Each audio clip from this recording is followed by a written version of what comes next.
Pero Pedro dice, no, dice, apacentar la grey, o sea, consolar la grey que está entre vosotros, cuidando de ella, no por fuerza. O sea, no lo hagas obligatoriamente, sino voluntariamente gozoso, no por ganancia deshonesta, sino con ánimo pronto.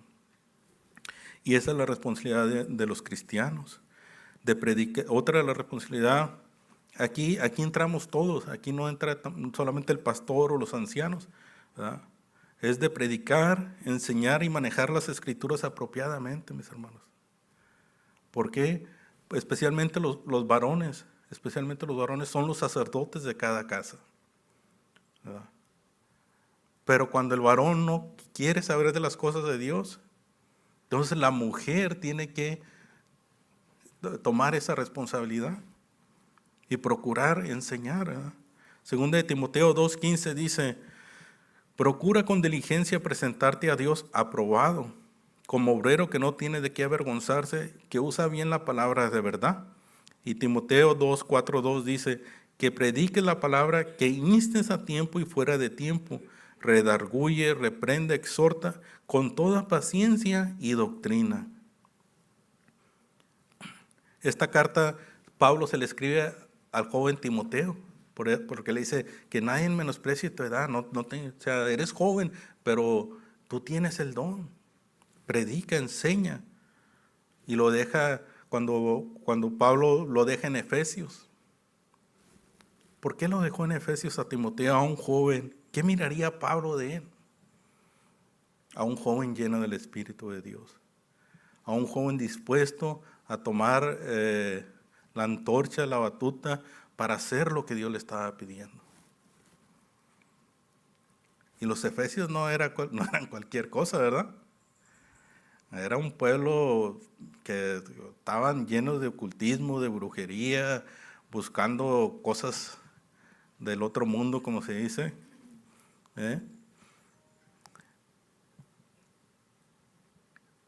Dice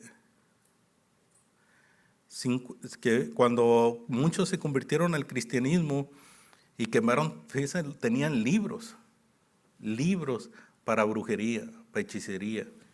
Dice que hallaron que eran 50,000 piezas de plata, que todo se quemó eso. Y crecía y prevalecía poderosamente la palabra del Señor en Efesios. Y Pablo dijo, tengo que dejar a mi siervo Timoteo. Y no lo llama anciano, no lo llama pastor, le llama joven. Dice, sigue adelante. Y sí, esta nos está hablando a nosotros que predicamos y que estamos enfrente del pueblo de Dios, pero nos está hablando generalmente a todos, ¿ya? Porque ustedes nomás vienen con nosotros el domingo, ¿verdad? Y los 2, 3 que vienen el miércoles. Así no me avientan tomates, como dijo el hermano Parra, ¿verdad? Pero ¿qué pasa con el lunes, con el martes, con el jueves, con el viernes, con el sábado? ¿Qué es lo que ustedes te están alimentando? ¿Y qué es lo que ustedes están dándole a su familia? Pablo, debido a que esta era su última carta hacia Timoteo, le manda a dar unas instrucciones que realmente dice que tenga una fe inmutable. Una fe inmutable, mis hermanos. No que hoy sí te sirvo, pues hoy no ando de ánimo. No, hoy que sí voy a ir al servicio. No, ya mejor no voy. No, que hoy sí voy a ir a la oración. No, es muy noche. No, ten una fe inmutable, Timoteo.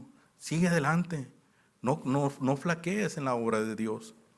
Que tenga confianza y que sea paciente y con un amor perdurable. Un amor perdurable, mis hermanos. No querernos cuando nos caemos bien y luego no querernos cuando nos caemos mal, ¿verdad? Sino siempre, en todo momento. Esa es la responsabilidad de los líderes cristianos y también de todo el pueblo de Dios.